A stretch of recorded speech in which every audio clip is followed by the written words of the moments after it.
நீ நான் காதல் சீரியலில் நாளைக்கு என்ன நடக்குது அப்படிங்கிறத பார்க்கலாம்.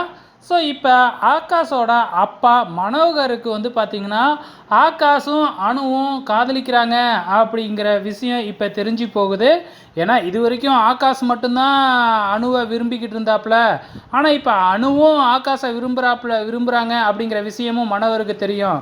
ஸோ எப்படியாச்சும் ஆகாஷுக்கு வேறு பொண்ணோட கல்யாணம் பண்ணி வச்சிடணும், ஒரு பணக்கார பொண்ணோட கல்யாணம் பண்ணி வச்சிடணும் அப்படின்னு சொல்லி மனோகர் எவ்வளவோ ட்ரை பண்ணுறாரு. ஆனால் எதுவுமே முடியல.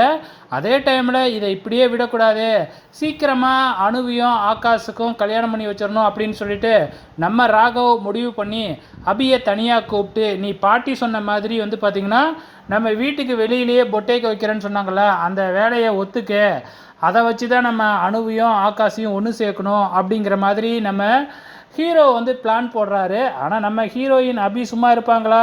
திருப்பியும் பார்த்திங்கன்னா என்கிட்ட கெஞ்சி கேளுங்க, ஏற்கனவே பாட்டி விஷயத்தில் பார்த்திங்கன்னா கெஞ்சி கேட்க வச்சாங்க இல்லையா, அதே மாதிரி திருப்பியும் பார்த்திங்கன்னா நம்ம அபி நம்ம ராகவ் கிட்ட கெஞ்ச சொல்கிறாங்க.